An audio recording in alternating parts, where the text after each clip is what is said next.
बेचैन है और बीजेपी पूरे गाजे बाजे के साथ कह रही है राम लला हम आएंगे। तो इस हफ्ते का ये देश है हमारा, इसी विषय पर व्यूअर। इन लोगों का काम मस्जिद मंदिर बनवाना नहीं होता। कभी प्रथा इसी देश में थी तो गलत थी ना, विवाह इसी देश में था, इसी धर्म में था, हटाई गई ना। ठाकुर बनिया पंडित क्यों और आखिर हम सब खंडित क्यों? आप हिंदू पे बता रहे थे, अभी हम मंदिर पे प्रवचन दे रहे थे, दलितों पे प्रवचन दे रहे थे। दुर्भाग्य है कि आप इस देश के कलंक है इस देश का। अगर बाबरी मस्जिद को गुंडे शहीद ना करते, मूर्ति ना रखी जाती तो सुप्रीम कोर्ट बाबरी मस्जिद के चक्कर में पड़े हैं, संकट हो गई है जमीन। नहीं सर, अब रामलला विराजमान हो रहे। आप देख रहे हैं ये देश है हमारा, अमीश देवगन के साथ। नमस्कार व्यूअर्स, मैं हूं अमीश देवगन और आप देख रहे हैं वीकेंड का सबसे भरोसेमंद कार्यक्रम ये देश है हमारा। मंगल भवन अमंगल हारी, यानी सबका मंगल करने वाले, अमंगल को हरने वाले प्रभु श्री राम की प्राण प्रतिष्ठा वाली मंगल घड़ी आ गई है और इसके साथ ही कई विघ्न संतोषी मैदान में कूद गए हैं और इस शुभ घड़ी में एक से बढ़कर एक विषैले शब्द बाणों की झड़ी लगा दी है। कोई कह रहा है कि बीजेपी राम को बेच रही है, तो कोई कह रहा है कि राम के नाम पर बाजार गर्म किया जा रहा है। लेकिन मुद्दा सिर्फ निचले स्तर वाले बयानों का नहीं है। समूचा विपक्ष के कई नेता राम मंदिर के नाम पर क्रेडिट कार्ड लेकर घूम रहे हैं। जो कभी राम मंदिर के खिलाफ बयान देते थे, उनको भी अब राम मंदिर में क्रेडिट चाहिए। कल तक जो राम मंदिर को कोसते थे, वो आज राम नाम की बहती गंगा में डुबकी लगाने के लिए बेचैन है। इन सबको अयोध्या जाने का इनविटेशन भी चाहिए। प्रधानमंत्री मोदी के अयोध्या जाने पर इन्हें बहुत तकलीफ हो रही है। लेकिन बड़ा सवाल यह है कि क्या राम मंदिर के नाम पर विपक्ष की डबल पॉलिटिक्स यानी दोहरी सियासत पूरी तरह से एक्सपोज हो गई है? आज इसी सवाल पर जनता जनार्दन के बीच होगी देश की सबसे बड़ी बहस, यह देश है हमारा में, क्योंकि विपक्ष बेचैन है और बीजेपी पूरे गाजे बाजे के साथ कह रही है राम लला हम आएंगे। तो इस हफ्ते का यह देश है हमारा, इसी विषय पर व्यूअर्स। जय जय सिया राम, सिया राम जय राम, सिया राम जय राम, सिया राम जय राम।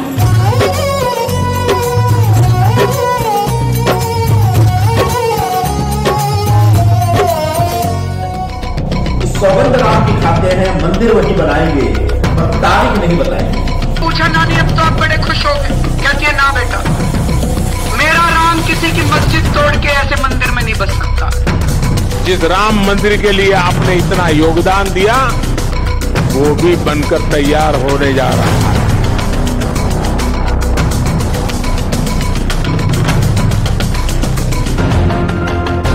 अजब सियासी विरोध की गजब कहानी देखिए। एक वो दौर था जब पूरा विपक्ष बीजेपी को ताने देता था कि मंदिर वहीं बनाएंगे लेकिन तारीख नहीं बताएंगे।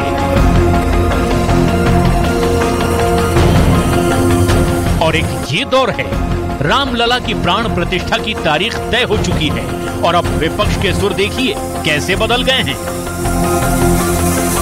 इतिहास गवाह है कि बीजेपी ने श्री रामचंद्र जी को हमेशा भुनाने की कोशिश करी है, सियासत में घसीटा है उनको।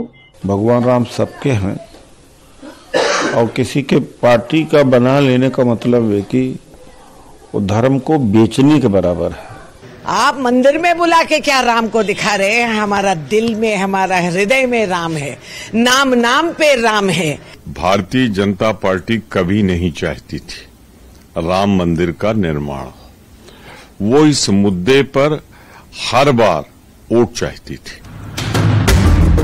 विपक्ष की शिकायत है कि सिर्फ प्रधानमंत्री को ही न्योता क्यों दिया गया, सभी पॉलिटिकल पार्टियों को बुलाना चाहिए था। तो मंदिर ट्रस्ट की तरफ से इसकी वजह भी साफ बता दी गई। प्रधानमंत्री जी को ट्रस्ट ने आमंत्रित किया है। सिर्फ उत्तर प्रदेश के मुख्यमंत्री, क्योंकि उन्हें तो रिसीव करना है, और उत्तर प्रदेश के गवर्नर, इनको दो को छोड़कर और कोई राजनीतिक व्यक्ति उस दिन के बैठक में नहीं होगा। तुष्टीकरण की राजनीति के कारण भगवान राम को काल्पनिक बताने वाली उन सब के लिए जवाब है 22 जनवरी 2024 श्री राम जन्मभूमि अयोध्या। जिन लोगों ने राम मंदिर का विरोध किया है, भगवान श्री राम का विरोध किया है, उनके मन में क्या बीत रही होगी ये उनसे पूछें।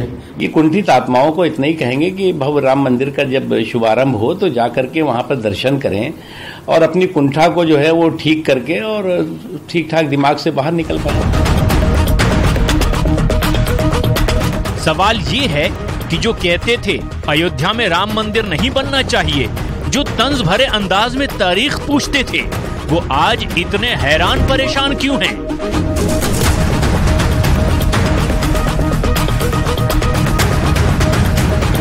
बड़ा सवाल ये है कि क्या राम मंदिर का असर 2024 चुनाव पर पड़ने जा रहा है?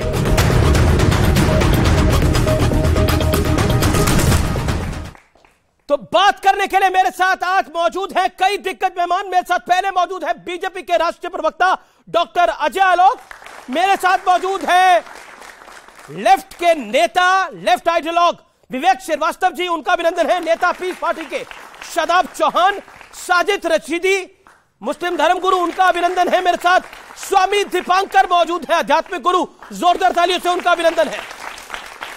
और जनता जनार्दन आपका अभिनंदन है। तो टॉपिक आज का है, विषय आज का है राम लला हम आएंगे। लेकिन डॉक्टर अजय आलोक, कांग्रेस भी चाह रही थी मंदिर बन जाए, आम आदमी पार्टी भी चाह रही थी मंदिर बन जाए, समाजवादी पार्टी भी चाह रही थी मंदिर बन जाए, पूरा इंडिया अलायंस के गठबंधन का हर एक दल चाह रहा था मंदिर बन जाए। तो बीजेपी ने इसमें किया क्या है जो आपको क्रेडिट मिले? क्रेडिट कार्ड तो सबका है। देखिए, सबसे पहली बात कि राम मंदिर हमारे लिए कोई वोट का इशू नहीं है। बीजेपी जब नहीं बनी थी, उसके पहले जनसंघ था, उसके पहले आरएसएस, जो मर्जी आपको करना हो कर लीजिए। राम मंदिर इस देश के, इस विश्व के हिंदुओं का संघर्ष था जो 600 साल बाद आज पूरा हो रहा है। आपको क्या लगता है ये अदालती आदेश के बाद आज ये राम मंदिर बन गया तो ये बहुत बड़ी बात हो गई? मैं कहता हूं हमारे लिए शर्म की बात है कि इस राम मंदिर को, अपने राम लल्ला को मंदिर में स्थापित करने के लिए हिंदू बहुल राष्ट्र होने के बाद हमें 600 साल लग गए। क्यों? किसके कारण? क्या इस देश के हिंदू नहीं चाहते थे कि राम लल्ला मंदिर में आए? किन साजिशों के कारण राम लल्ला को एक झोपड़ी में बंद करके रखा गया? यही हमारा आस्था, यही हमारे आस्था का स्वाभिमान और यही हमारे आस्था के प्रति लोगों की झलक। और आज जब राम मंदिर बन रहा है तो क्रेडिट लेने के लिए तो बहुत लोग आ रहे हैं। यही कहते थे ना आज से 24 साल पहले, जब 1989 में जब रथ यात्रा निकली थी आडवाणी जी के नेतृत्व में। आज मैं कहता हूं 11 और 23, 34 साल के बाद आज वो सपना साकार हो रहा है कि राम मंदिर बनने जा रहा है। और प्रधानमंत्री मोदी के अगर जीवन की सबसे बड़ी उपलब्धि होगी, जो अपने पूरे जीवन काल में अगर वो एक उपलब्धि बोलेंगे तो कहेंगे कि 34 साल के संघर्ष के बाद मेरे रहते आज मैं राम मंदिर में चला गया। हम सबकी जीवन की उपलब्धि यही होगी। जी। और आपने जो बोला, एक बात और मैं कह दूं जी, कि बहुत विषैले शब्द निकल रहे हैं। बहुत लोग वो कह रहे हैं बाजार में आप बेच रहे हैं राम को। वही मैं कह रहा हूं। तो एक बात मैं बता दूं, धक धक जल रही है अग्नि, धक धक जल रही है अग्नि, दिल में हमारे ज्वाला है। फुफकार नहीं बर्दाश्त हमें, हमने विषधर को पाला है, हम फुफकार बर्दाश्त नहीं करेंगे। जी जी जी जी, मैं रुक करता हूं विवेक जी। विवेक जी, गोलियां चलवाई समाजवादी पार्टी की सरकार ने जी, सदन में अनाउंसमेंट करी देश के प्रधानमंत्री कांग्रेस के नेताओं ने और बोला हम मस्जिद बनवाएंगे। अब क्रेडिट भी सबको चाहिए कि हम सब की वजह से बन रहा है राम मंदिर, कैसे मिल जाएगा बताइए? पहली चीज सरकार का और पार्लियामेंट में चुने हुए जो मेंबर पार्लियामेंट हैं, आपके एमएलएज हैं, इन लोगों का काम मस्जिद मंदिर बनवाना नहीं होता। The government is not there to make temples and mosques. सरकार का काम है इंफ्रास्ट्रक्चर बनाइए, आप स्कूल्स बनाइए, कॉलेजेस बनाइए, हेल्थ केयर पे ध्यान दीजिए। और यह दुख की बात है कि 2023 के अंदर जब इलेक्शन 2024 में आने जा रहे हैं तो डिबेट का विषय है साहब कि मंदिर किसने बनाया। यह दिखाता है कि हमारी मानसिकता किस दिशा में जा रही है।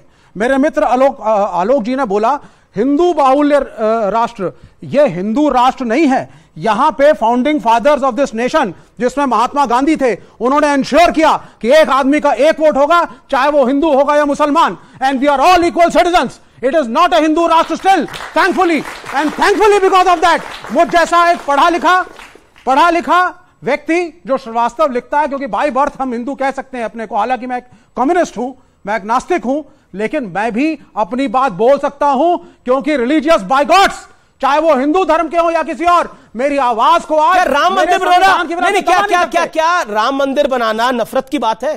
राम मंदिर का एक डिस्प्यूट था, इस देश के नागरिकों के बीच में था, जिसको कोर्ट ने सुलझाया जी। उसका एक पॉलिटिकल पार्टी से क्या लेना देना और क्यों लेना देना होना ठीक है। स्वामी दीपांकर, मैं कहूंगा कि आदमी में जहर इतना भर गया है कि विषधरों का वंश सारा डर गया है, और कल सुनोगे आदमी के काटने से रास्ते में सांप कोई मर गया है।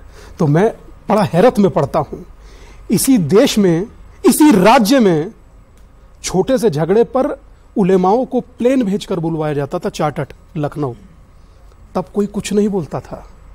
कितनी मस्जिदें बन गई उत्तर प्रदेश में, कोई एक शब्द नहीं बोला। एक 3 देवता हैं अमीश भाई, हिंदू धर्म के मानने वालों के, भगवान राम, महादेव और भगवान कृष्ण।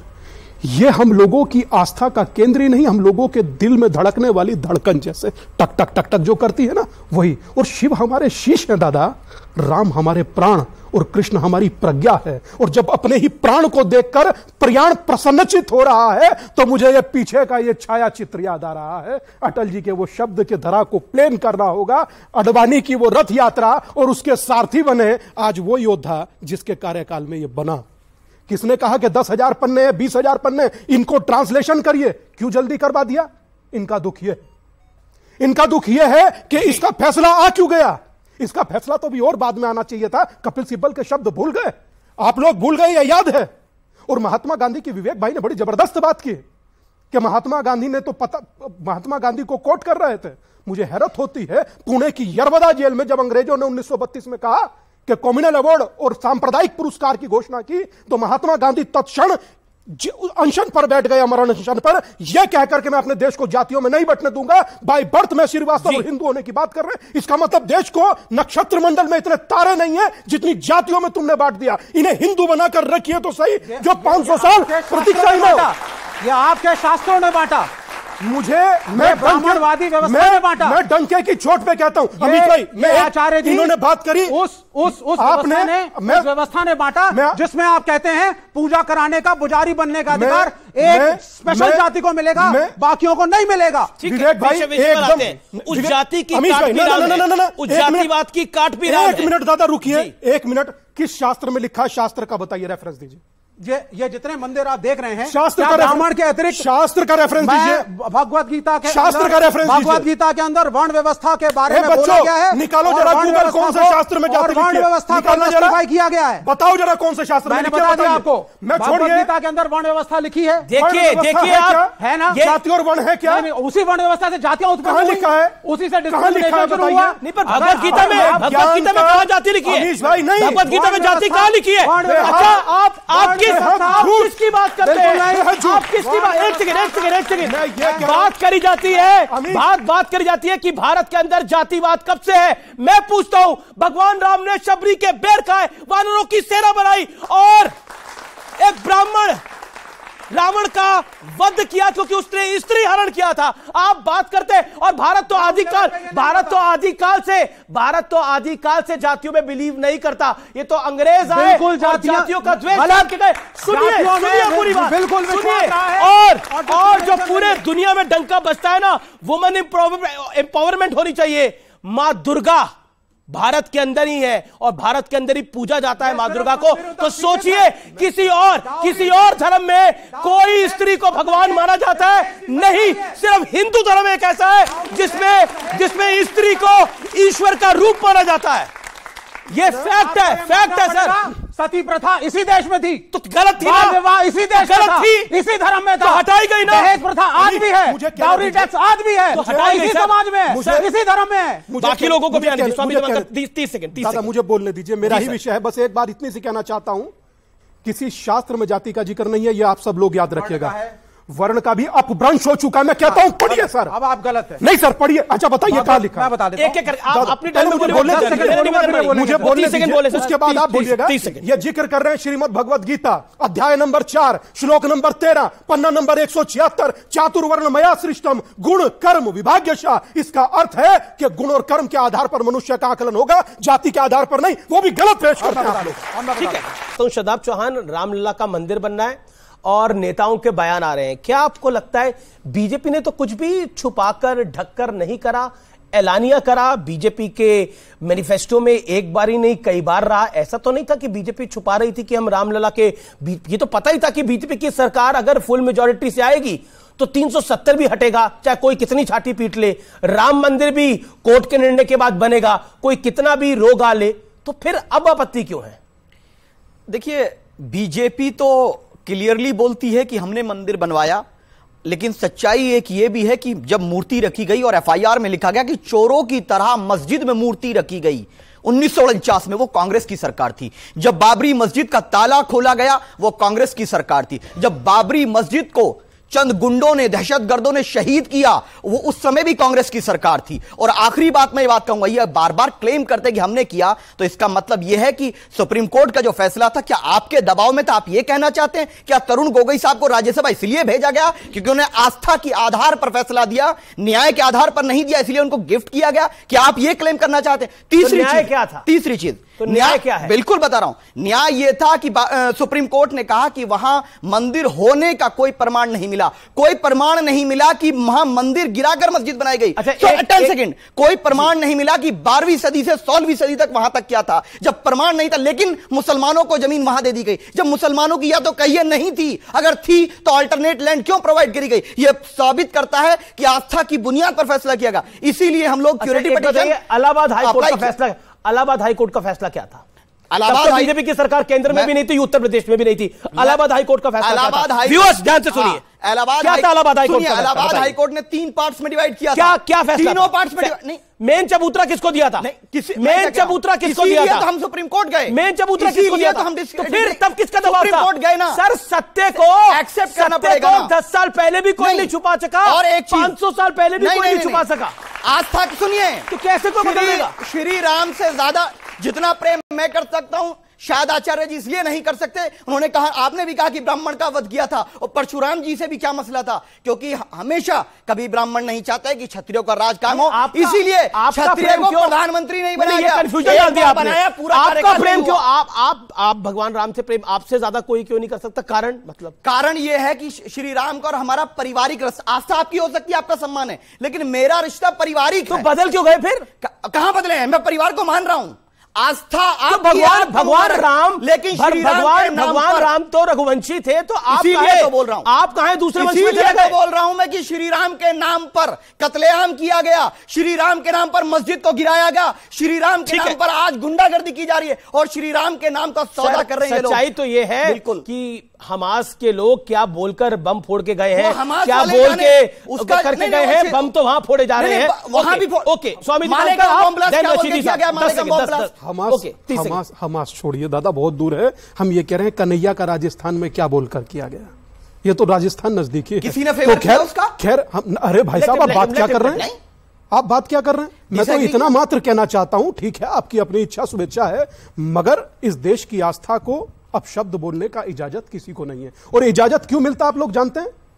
इसलिए मिलता है कि हम लोगों को बांट दिया जाता है। राम भद्राचार्य जी हैं तुलसी पीठ के, और उनकी गवाही के बाद ही रामलला विराजमान हो पाए, इसलिए उन्हें शत नमन है। उन्होंने प्रधानमंत्री का आज जब स्वागत कर रहे थे चित्रकूट में, उन्होंने बोला कि मेरे सामने अगर भारत मां खड़ी हो तो मेरा पहला नमस्कार भारत मां को होगा, अगर प्रभु राम और भारत मां खड़ी हो तो मेरा पहला नमस्कार भारत मां को होगा। क्या आपको लगता है रशीदी साहब, जो सवाल है इस समय कि भगवान राम इस देश की वास्तविकता है, भगवान राम इस देश का परिचय है, भगवान राम इस देश की आस्था है, और भगवान राम का भव्य दिव्य मंदिर जब स्वरूप ले चुका है, मंदिर बन रहा है, 22 जनवरी 2024 को प्रधानमंत्री प्राण प्रतिष्ठा करेंगे, तो रोने से क्या होगा? तो बुरा भला बोलने से क्या होगा? तो गाली देने से क्या हो जाएगा? कुछ बदल जाएगा क्या? देखिए, राम के अस्तित्व को कौन नहीं मानता। सैकड़ों साल पहले अल्लामा इकबाल ने इमाम हिंद कहा उनको, इसमें कोई दो राय नहीं है, हर आदमी मानता है। लेकिन जिस राम की बातों को लेकर आप कहते हैं कि साहब राम जी ने शबरी के झूठे बेर खाए जी, ये कौन से राम के वंशज हैं? ये कौन से राम को मानने वाले हैं जो दलित के बेटे को इसलिए मारते हैं कि वो टोंटी से पानी पी ले? विपक्ष के नेता कह रहे हैं कि बीजेपी बेच रही है राम को। ये कौन से राम के वंशज हैं? ये कौन से राम को मानने वाले हैं कि हमारे देश के राष्ट्रपति को मंदिर में जाने न दिया जाए? किसने मंदिर में नहीं जाने दिया? आपने देखा नहीं? आप देखिए अनदेखी कर रहे हैं। किस अरे कितना बड़ा वाकया, कितना चर्चित। आप किस तरह अनजान बन जाते हैं जरा इस देर में। अब सुनिए मेरी बात पूरी। देश के राष्ट्रपति की बात करें, जिम्मेदारी से मैं बड़ी जिम्मेदारी से करिए बात, बड़ी जिम्मेदारी से कह रहा हूं। और आज भी मैं दावे के साथ कह सकता हूं, प्राइम मिनिस्टर गए हैं, जाएंगे 22 में। क्या देश के राष्ट्रपति को बुलाएंगे? 22 में नहीं, 24 में। 22 तो चला गया। 2024 में 22 जनवरी में, जनवरी 24 जी साल 2024 जी। मैं गलत नहीं हूं। क्या देश के राष्ट्रपति को नियंत्रण देंगे? मैं सिर्फ इतना कहना चाहता हूं, बीजेपी एक मार्केटिंग करने वाली पार्टी है। सारा काम किया है कांग्रेस ने, जैसे अभी शादाब चौहान ने बताया, सारी दुनिया जानती है। लेकिन कांग्रेस उसकी मार्केटिंग नहीं कर पाई, बीजेपी ने मार्केटिंग कर ली। अब मैं जरा कुछ और उस मार्केटिंग का फायदा उठाकर जिस जज ने उसका फैसला सुना उसको राज्यसभा मतलब आप कह रहे हैं कांग्रेस मार्केटिंग नहीं कर पाई। इनडायरेक्टली आप कह रहे हैं कांग्रेस में अक्ल नहीं है, मतलब यही कह रहे हैं। अगर मार्केटिंग ना करे आदमी, क्या कह रहे हैं आप? अगर कोई मार्केटिंग करने वाला अच्छा ना हो तो बेवकूफ होता है। तो फिर अब क्या कहना क्या? आप बताइए ना मुझे। नहीं, कहना क्या? आपका जो विश्लेषण है। नहीं, मेरा विश्लेषण नहीं है, मैं तो सवाल पूछ रहा हूं आपसे। अगर कोई अपने प्रोडक्ट की मार्केटिंग अच्छी ना कर पाए तो वो बेवकूफ है। ओके, मेरा बड़ा ये पता नहीं कौन से वो लेके आते हैं। ठीक है। अच्छा, इन्होंने कांग्रेस पार्टी को बेवकूफ कहा है, उससे मुझे मतलब नहीं है। मेरी एक बिल्कुल नहीं कहा। अच्छा एक मिनट, मेरी एक आपत्ति है, मेरी बहुत एक सीवियर आपत्ति है। अब बुरा मत मानिएगा। मैं क्यों मानूंगा बुरा भाई? नहीं, क्योंकि बता रहा हूं, मैं को मंदिर में जा रहा हूं, मंदिर। एक मिनट नहीं, देखिए ये बीच में नहीं। जी। मस्जिद में कौन पूजा करेगा, कौन मौलवी रहेगा या नहीं रहेगा, क्या हम हिंदू डिसाइड करेंगे? मुसलमान तो डिसाइड नहीं कर रहा। कैसे इन्होंने कहा कि दलित को नहीं मिलेगा, इसको नहीं मिलेगा, इनको क्या पता? मैंने कहा, मैंने ओपनिंग स्टेटमेंट पौने 3 मिनट मैंने पुजारी की बात ही नहीं की। मैंने कहा मारा जाता है, उसमें भी मैं आ रहा हूं। हम इनके धर्मों के विषय में इंटरफेयर नहीं करते हैं। ये इतने कट्टर हैं कि अगर इनके धर्म के बारे में गलती से किसी के मुंह से निकल जाए तो सरतन से जुदा के नारे लगते हैं। ये हमने देखा है। किया है उसको। और एक मिनट, हम नहीं चाहते हैं कि ये तय करें कश्मीरी ये कौन होते हैं बोलने वाले। एक मिनट, ये क्यों बीच में बोल रहे हैं यार? आप कश्मीरी जिहाद को गलत बोलेंगे तो किसी ने नहीं जोड़ा। मुसलमान कट्टर क्यों है? मैं आपकी बात कर रहा हूं, मुसलमान का नहीं कर रहा हूं। मैं बिल्कुल बोलूंगा, मैं आपकी बात, मैं मुसलमान नहीं हूं। दूसरी बात, हमने तो कभी नहीं कहा। पर आप पूरे मुसलमान समाज को नहीं, आप मुस्लिम समाज को रिप्रेजेंट कर रहे हैं। मुसलमान आप अपनी विचार रख रहे हैं, ठेका नहीं ले सकते। ठीक है, आप ले रहे हैं हिंदू का ठेका? हाँ, मैं तो ले रहा हूं। अब एक मिनट ले रहा हूं, मैं कह रहा हूं, एक मिनट, तो मैं भी ले रहा हूं। एक मिनट, उसमें क्या दिक्कत? हमने तो कभी नहीं कहा कि भाई, हमने तो कभी नहीं कहा कि शिया सुन्नी एक दूसरे की मस्जिद में नमाज पढ़ने क्यों नहीं जाते हैं। हमने तो कभी नहीं कहा अहमदिया क्यों नहीं शिया के मस्जिद में जाते हैं या सुन्नी के मस्जिद में जाते हैं। ये कौन होते हैं बोलने वाले? ये कौन होते हैं बोलने वाले? मैंने ओपनिंग स्टेटमेंट, एक मिनट, जवाब लूंगा। मैंने ओपनिंग स्टेटमेंट में बोला कि राम मंदिर न्यास का पहला शिला एक शेड्यूल कास्ट के लोग ने डाला, कामेश्वर चौपाल। उस पर तो जबान नहीं आती। अब कहते हैं कि दलित। एक मिनट, उसके बाद कहते हैं कि अरे आप तो शुरू से नास्तिक रहे हैं, आपको तो इस देश के धर्म के पंजा से मतलब ही नहीं है। आपकी बात क्या करनी है? इनको तो राम मंदिर बनने से चिढ़ है। राम भद्राचार्य जी ने बोला है, एक बयान दिया, उन्होंने बोला कि गीता को राष्ट्र ग्रंथ घोषित कर देना चाहिए। अभी तो रामलला विराजमान हो रहे हैं, मंदिर बनके तैयार हो रहा है, कितनी हायतोबा मची हुई है। गीता को राष्ट्र ग्रंथ घोषित करना चाहिए। उन्होंने बोला उनके वर्ड्स ये हैं, गीता राष्ट्र ग्रंथ घोषित करें।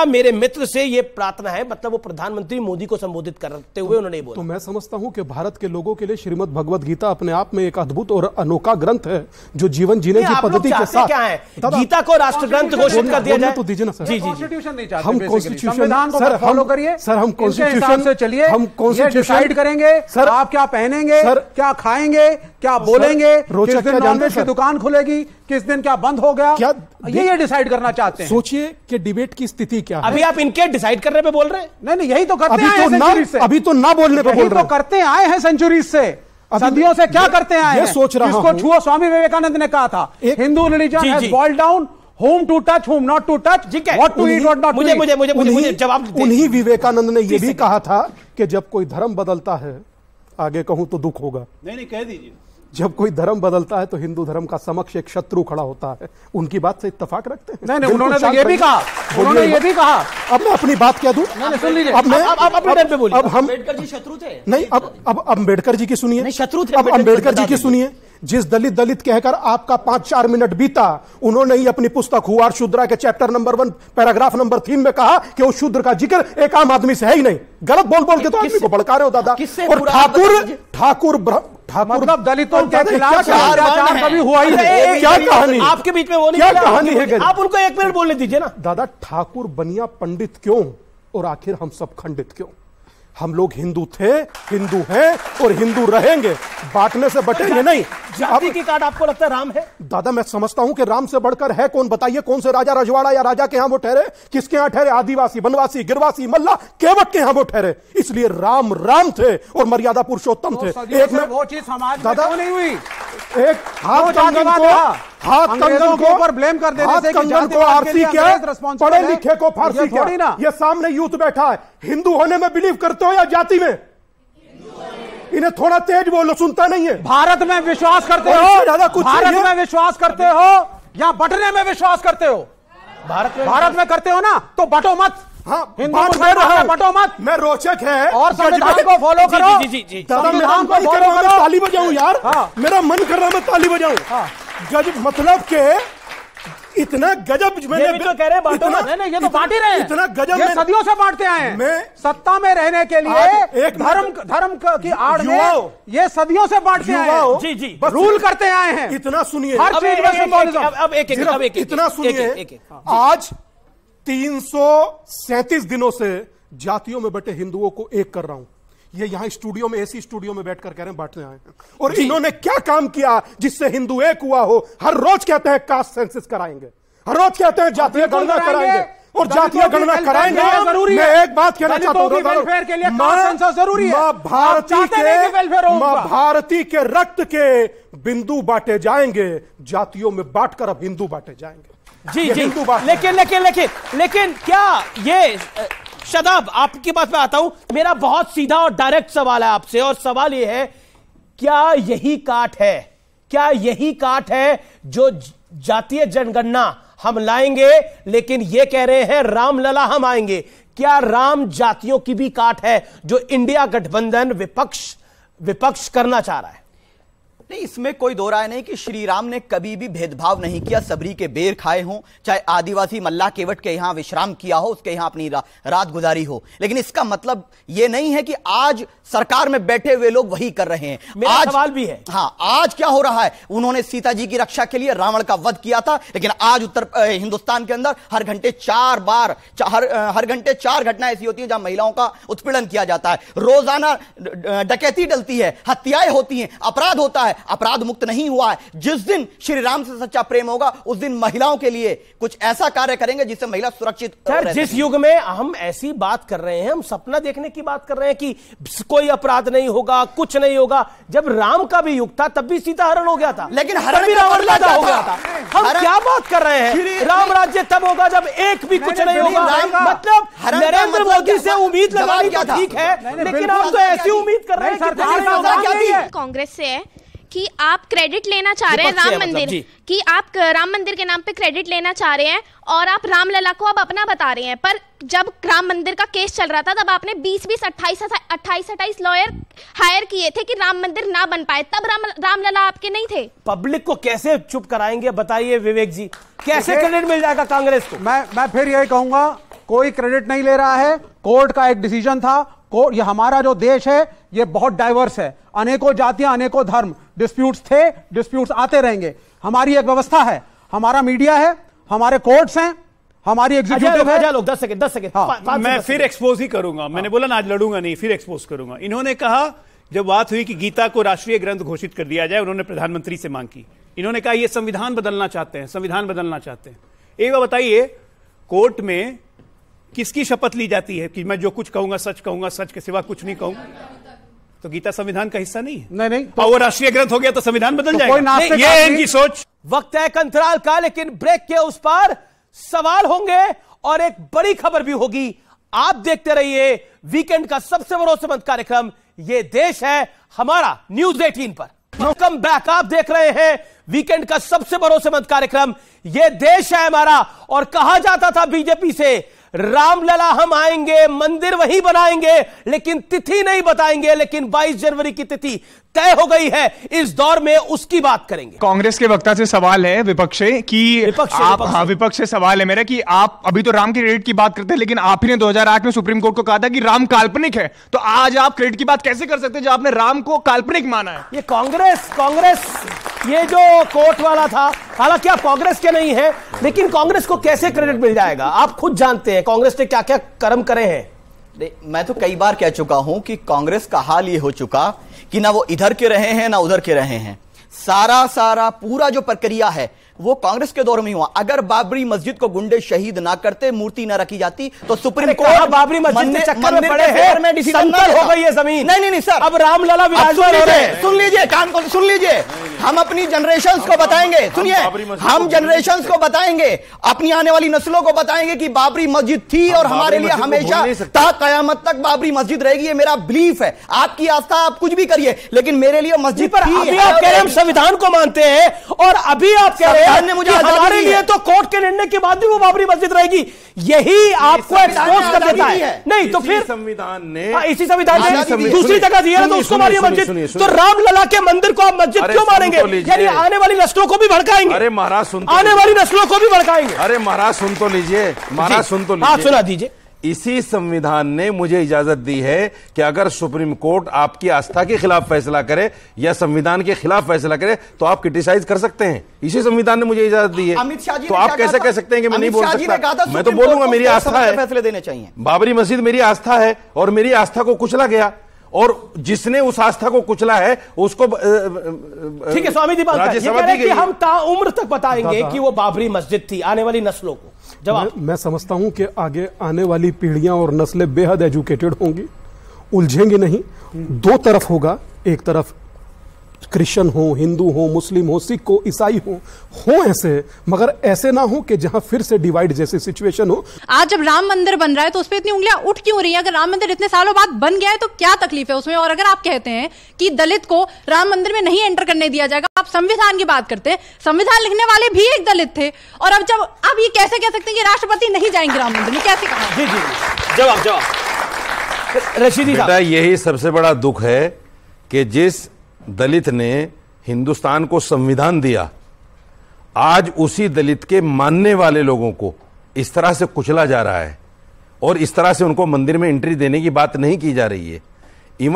इवन राष्ट्रपति जी को रोक दिया जाता है, राष्ट्रपति जी को रोक दिया जाता है। आप झूठ सुन रहे हैं अमीश जी। राष्ट्रपति मैं बोल रहा था कि नहीं लड़ूंगा, लेकिन ये बार बार झूठ बोल रहे हैं। इस देश में किस दलित को मंदिर में घुसने की अनुमति नहीं है? आजकल झूठ ही होता है। इस देश में किस दलित को मंदिर में घुसने की अनुमति नहीं? बार बार झूठ बोल रही है। माननीय राष्ट्रपति की बात है, इसलिए मेरा निवेदन है राम मंदिर में बार बार झूठ बोलना बिल्कुल नहीं है। हमारी राम मंदिर में बुलाएंगे, बिल्कुल नहीं है, ये झूठ है। हमारी धार्मिक प्रतिष्ठानों पे टिप्पणी करने का इन्हें अधिकार नहीं नहीं रोका गया था, झूठ है, जाने दिया गया। नहीं नहीं नहीं नहीं गूगल करके चेक कर लो। अंबेडकर जी ने हिंदू धर्म को मेरे शहर में त्रिपुर मां बाला सुंदरी का सिद्धपीठ है, अभी वहां मेला भरा था, वहां हर व्यक्ति आया सर, और किसी ने आधार कार्ड नहीं देखा। सवाल किसी ने आधार कार्ड नहीं देखा। जी इस तरफ से पहला सवाल आया है, आपका भी सवाल है मैडम, आपका भी है। ओके बोलिए, सवाल क्या? मेरा प्रश्न स्वामी जी से है। आपने कहा कि हमें कोई भी जाति के अंदर भेदभाव नहीं है, तो मैं बताना चाहूंगा कि जब पुराने जमाने के अंदर लोगों के गले में हांडिया और पीछे झाड़ू बांधी जाती थी, वो लोग कहां से आते थे? वो कहां से आते थे? और अम्बेडकर जी ने जिसके लिए तालाब का पानी पी के अनशन किया था, वो कौन थे? तुम ना बोलते वो द्रविड़ों की पीढ़ी जिसकी बेटा तुमने बात करी है, इनको नहीं दिखता। मतलब जब मैंने कहा उनकी भी सोचो तो कहते हैं मैं उनकी क्यों सोचूं? स्वामी जी आप उत्तर दीजिए। हाँ वही हम कह रहे, तुम बोले भी क्यों नहीं बोलते? जोर से बोलो, सुनाई कम देता है। सुनिए, नहीं दादा हमें बराबर सुनाई देता, आप नहीं बता पाते कुछ कहानी, और मैं बोलना भी नहीं चाहता। छोड़िए, मैं एक काम की बात बताता हूं। उस समय में जो घटना घटी दादा, उसकी वजह से मैं क्षमा प्रार्थी हूं, मगर आज को क्यों बिगाड़े? आज तो एक होकर चल सकते हैं। आज जातिवाद समाप्त हो गया। क्या हुआ? ये देखिए मैं वहीं जाकर बोलूं, सवाल मैं उसके कान में जाकर समाप्त हो गया जातिवाद। इधर आइए, आप जवाब। एक सेकंड, आपका सवाल, आपने जो सवाल पूछा मैं दादा आपसे कहने के लिए यहीं आ गया। उस समय जो हुआ गलत, होना नहीं चाहिए। कोई इस देश में दलित नहीं था दादा, इस देश में शबरी के झूठे बेर खाने वाला इस देश का त्रिलोकीनाथ था जिसके हाथ में त्रिशूल है। मगर फिर भी एक बात कहूंगा कि अगर जो कुछ पूर्व में हुआ, दलित में एक बच्चे, देहरादून में एक बच्चे को अंदर जाने से रोका गया, मैं खुद जाकर के उसे भीतर दर्शन करा कर लाया। मैं एक चीज कह सकता हूं, हम चीजों को सुधार सकते हैं ना, हम सुधार सकते हैं। ये खड़े हैं भाई साहब, इनसे पूछिए हमारे अपने कॉलेजों में काहे हमारे नाम का आरक्षण खत्म कर दिया, 2% तक काहे उड़ा दिए? पूछिए इनसे। और क्या कहकर गए थे डॉक्टर भीमराव अंबेडकर? उनकी एक पुस्तक थी, अंबेडकर जी को आप मानते हैं, जरूर सुनिएगा। उनकी एक पुस्तक थी भारत और पाकिस्तान का विभाजन, उसे पढ़िएगा। आपको इनकी बातें झूठ और आप जब भी अंबेडकर जी ने आप यूं हंसने लगेंगे। बौद्ध धर्म अपनाया था, ये भी बोलिए। ठीक है, सवाल आपका सवाल। सवाल मेरा भी स्वामी जी से ही है। क्या सवाल है? इन्होंने बोला था कि मणिपुर वाली जो महिला का वीडियो लीक हुआ था, उस पे प्रधानमंत्री को इन्होंने 1.5 घंटे बोलते हुए देखा। बिल्किस बानो के अपराधियों को फूलमाला पहनाएगी, उस पे प्रधानमंत्री को बोलते हुए आपने कब देखा? नहीं, इनको इंटरेस्ट नहीं है। बताइए मुझे। और दूसरा, आप कह रहे हैं कि श्री राम ने शबरी के बेर खाए। मैं भी एक हिंदू हूँ, पर मैं अपने धर्म को लेके कट्टर नहीं हूँ। मेरा क्वेश्चन ये है कि लक्ष्मण जी ने क्यों नहीं खाए थे? उनके मन में शंका क्यों आई? अब मैं अपनी बात कहूँ, लक्ष्मण सवाल जवाब। ये मैं बड़ा प्रसन्न हूं कि तार्किक प्रश्न है, और इसका उत्तर भी मैं देवी जी तार्किक ही दूंगा। जब राम साथ में हो तो लक्ष्मण की हिम्मत नहीं कि वो एक कदम भी बढ़ा दे, क्योंकि हम नहीं, मैं कंप्लीट कर दूं कि हमसे जब पूछा गया कि आप राम लक्ष्मण और भरत शत्रुघ्न की बात करते हैं, वो भी 4 भाई थे, और भी 4 भाई थे, उनकी चर्चा क्यों नहीं करते? हमारे में और उनमें थोड़ा सा फर्क है। हमने पिता के सामने तस्तरी में सजा करके उनकी गर्दन नहीं बेची। बिल्किस बानो पे क्या बोलेंगे? अब बिल्किस बानो पे भी बोल देता हूं दादा। मैं एक चीज कहता हूं, चाहे देश की बेटी कोई हो, उसमें हिंदू और मुस्लिम में कोई फर्क नहीं, बेटी बेटी होती है, सबको उतनी ही पीड़ा होनी चाहिए।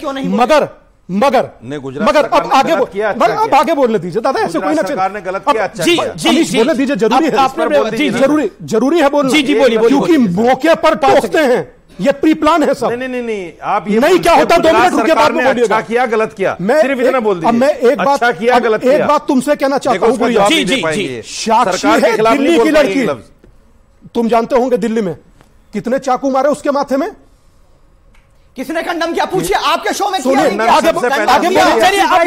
विषय पर आते हैं, क्योंकि बात हुई राम और लक्ष्मण की, बात हुई राम और लक्ष्मण की। तो भारत जैसे मुल्क ने, भारत जैसे देश ने, भारतवर्ष ने 4 भाई देखे, एक राम लक्ष्मण और भरत देखे, एक दारा शिकोह और औरंगजेब देखे।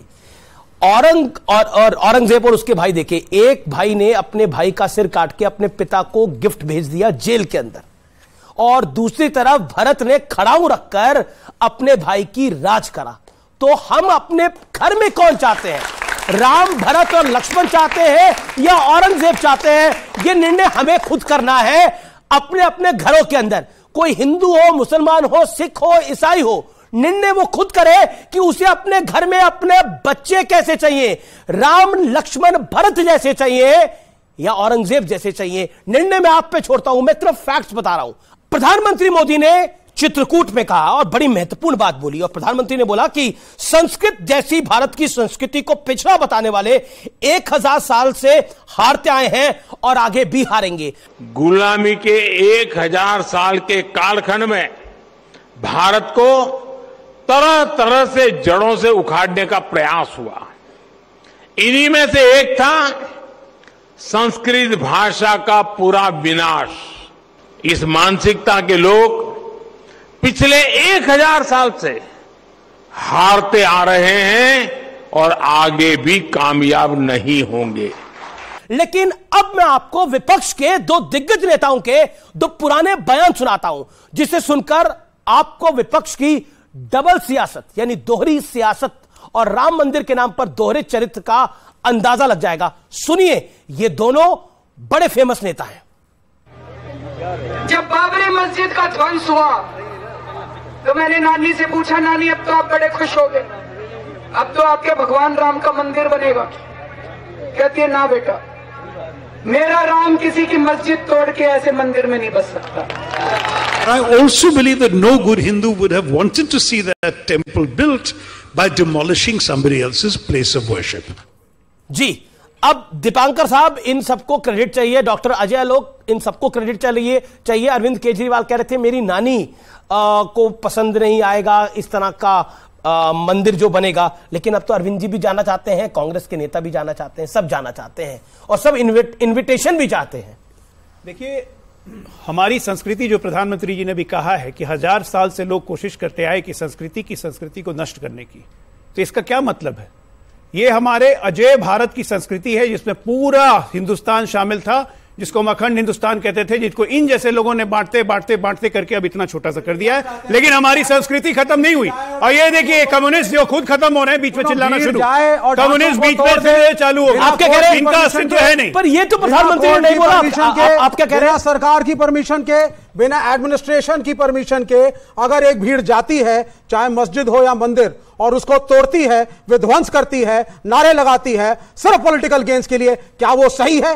आपको अगर आपको उस मस्जिद को हटाना था, कोर्ट के थ्रू हटाते, समर्थन कर रहे थे, आप भीड़ लेकर के गए, आप भीड़ लेकर के गए और आपने उस स्ट्रक्चर को तोड़ा, वो गलत था। सेवकों पे गोलियां चलाई, वो ठीक है। And I am saying that it was unconstitutional. You destroyed the constitution that day, सिर्फ इसलिए कि आपको वोट मिले, इसलिए कि आपको वोट मिले। पर इनकी तो सरकार, लेकिन सत्य क्या है विवेक जी, सत्य क्या है कि जिस दिन वो ढांचा गिरा था उसके बाद बीजेपी की एक नहीं 4 सरकारें बर्खास्त कर दी गई थी। सुनिए, क्यों ढांचा गिरा? क्यों 5 सरकारें बर्खास्त कर दी गई थी? क्यों गिरा ढांचा? बताइए। और क्यों कल्याण सिंह ने ऑन रिकॉर्ड क्या कहा था? कल्याण सिंह ने ऑन रिकॉर्ड क्या कहा था? कल्याण सिंह ने बोला रामलला के लिए एक सरकार क्या, भीड़ को ले जाकर के कैसे मिल जाएगा? जिसको मस्जिद कह रहे थे उसको तोड़ा गया। डॉक्टर अब ये जितना विलाप करेंगे उससे कोई फर्क नहीं पड़ेगा। ये मंदिर बनने वाला है। मैंने तुम ये जब देखेंगे ना इनकी उम्र घटेगी। मैं बोला मैं लड़ना नहीं चाहता, आप विलाप करिए संविधान को, और विलाप करिए, पढ़ा लिखा हिंदू, विलाप कीजिए, विलाप से कुछ होने वाला नहीं है। सच्चाई है कि राम मंदिर बनने जा रहा है।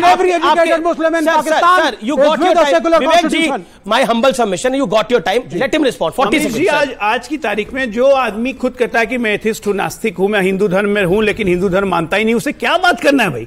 तो क्या हम लोग अपनी श्रद्धा को मानते हैं, हमारे श्रद्धा का अपमान करने के लिए बैठ गए, हमारे श्रद्धा का अपमान करने बैठ गए। आपको नहीं, अरे कंट्री है आपका, कंट्री दुर्भाग्य है कि आप इस देश के, दुर्भाग्य है कि आप इस देश के, आप कम्युनिस्ट, कलंक है इस देश का, कलंक है इस देश में।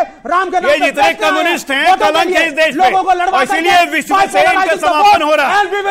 अरे वर्ल्ड में खत्म हो रहे कंट्री अपोज करिएगा, अपोज करने लायक है, हम अपोज करेंगे, अपोज करने लायक है, बिल्कुल आज भी करें। जब ये तारीख पढ़ेंगे लोग तो ये भी कहेंगे कि जो झूठ फैलाया गया था कि मंदिर तोड़कर मस्जिद बनी है, सुप्रीम कोर्ट ने उसको भी नकारा है कि हमें ऐसा कोई साक्ष्य नहीं मिला। एंड में फैसला क्या है? तारीख लिखी जाएगी, लेकिन सुप्रीम कोर्ट ने तारीख और फिर तारीख मैं बता रहा हूं, और फिर तारीख लिखने वाला ये लिखेगा कि दुर्भाग्य से उस वक्त की सरकार के दबाव में सुप्रीम कोर्ट का एक ऐसा फैसला आया जिसके नतीजे में सुप्रीम कोर्ट सरकार के दबाव में था। ये बड़ा आरोप लगा रहा है, बोला मत कीजिए बीच में, बोलूंगा आपकी बात। आप कह रहे सुप्रीम कोर्ट दबाव में था और आप कह रहे भारत के संविधान को बात कहनी होती है उसको जाने नहीं देते। बिल्कुल बोलूंगा मैं, मेरा बनता है बोलना, जाने नहीं देना चाहते, बनता है मेरा बोलना। आप बीच में बोल जाते हैं। बिल्कुल बोलूंगा मैं, आप मेरे देश के राज्यसभा क्यों दी गई उनको? हम बोले भी ना, राज्यसभा क्यों दी गई? क्यों नहीं दे सकते? क्यों दी गई? क्यों नहीं दे सकते? बताइए आप मुझे। नहीं है क्या? उससे पहले राज्यसभा नहीं मिली है लोगों को। उससे पहले सुप्रीम कोर्ट के जज को राज्यसभा मिली, फिर इस्तीफा देके फिर लोकसभा लड़वाया, यहां तक कि ये हमें ज्ञान दे रहे हैं और कहेंगे संविधान की बात मानते हैं, लेकिन सुप्रीम कोर्ट पे आरोप लगा रहे हैं कि दबाव में फैसला। अभी इनको बोलने दीजिए, आपको 30 सेकंड नहीं, आप 30 सेकंड बोलिए। मैं सिर्फ ये कहना चाहता हूं कि हिंदुस्तान सुप्रीम कोर्ट दबाव में था। हिंदुस्तान की जो तारीख है, क्यों कहा आपने? बहुत अच्छी तारीख है, बहुत अच्छी तारीख है हिंदुस्तान की। जिस संस्कृति की बात प्रधानमंत्री जी ने की है ना, वो संस्कृति पता क्या है? वो संस्कृति ये है कि जहां हिंदू, मुसलमान, सिख, ईसाई अपने धर्म पर अमल करते हुए आजादी के साथ खुली फिजाओं में जी सकें।